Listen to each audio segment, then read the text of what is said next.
nous sommes encore dans de la politique cosmétique, c'est-à-dire beaucoup d'annonces, beaucoup de blabla, mais rien de concret.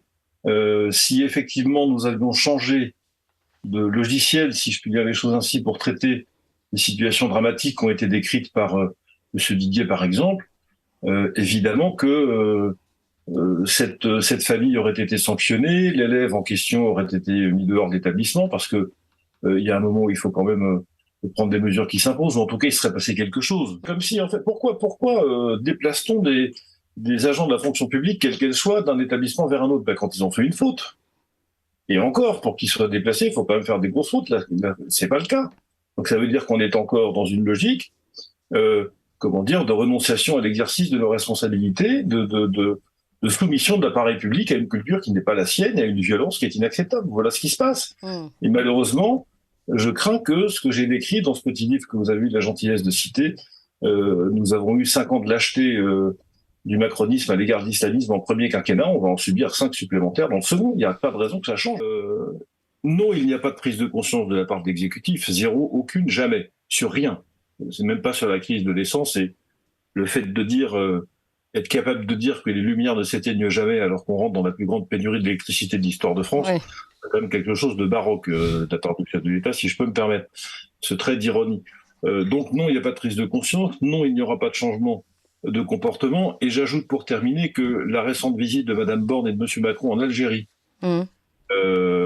pour aller changer grosso modo des visas contre du gaz, si j'ai à peu près compris la mécanique, oui, n'est pas du tout rassurante sur notre capacité à endiguer non seulement le flot de personnes qui vont venir sur notre territoire, mais l'influence de l'Algérie sur de nombreux établissements culturels ou cultuels dans notre pays, comme c'est le cas depuis déjà des années. Donc non, il n'y a pas de prise de conscience, et nous resterons à devoir critiquer et dénoncer ce genre de situation pendant encore longtemps. Mais je ne vois aucun signal d'évolution du comportement de l'exécutif à l'égard de ce phénomène depuis que la loi séparatisme existe. D'ailleurs, on sait bien qu'elle n'était pas faite contre les musulmans, mais contre les familles qui veulent pratiquer l'enseignement à domicile et l'enseignement à la maison. Et d'ailleurs, elles sont ennuyées, et je suis poli parce qu'il est de bonne heure, et puis il y a 2 dames parmi mes interlocutrices directes ce matin, sinon il y aurait bien autre chose, ennuyées jusqu'à la gauche, c'est le cas de le dire, par les inspections académiques qui refusent dans 80% des cas que les familles enseignaient chez elles. Donc on voit bien qui était la cible de cette loi, c'est pas du tout l'islam.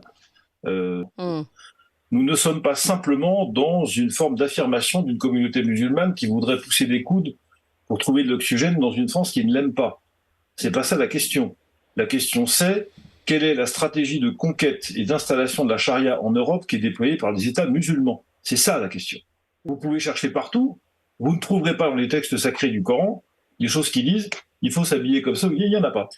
Donc ça n'est pas une injonction religieuse. C'est là aussi, je relis à ma remarque précédente, un instrument d'une conquête politique et culturelle dont la religion est un outil, ou une forme de vecteur, si vous voulez, mais ça n'est pas une question de laïcité. Il venait d'où ce document que vous aviez trouvé décrit? C'était l'Organisation de la coopération islamique, c'est-à-dire l'ONU de l'islam, pour dire les choses à la serpe, qui a adopté en novembre 2000, comme par hasard à Doha au Qatar, un document qui s'appelle Stratégie culturelle d'action islamique en dehors du monde islamique, et dans lequel il est écrit littéralement, verbatim, qu'il s'agit de mettre en place une civilisation de substitution en Occident. Je cite, ce texte a été voté et adopté à l'unanimité des 57 États musulmans qui composent l'OCI. L'islam se présente comme un système intellectuel, après tout c'est son droit. Le droit que j'ai en face de ce système, c'est de le défoncer rationnellement jusqu'à ce que doivent rester debout ceux qui doivent rester debout. Tous les systèmes intellectuels ont subi cette critique. Le christianisme, sans doute beaucoup plus que les autres encore en Occident, même chez lui, si je peux dire les choses ainsi. Il faut que l'islam y passe. C'est une question de crédibilité pour le système comme tel et une question de confort pour les musulmans.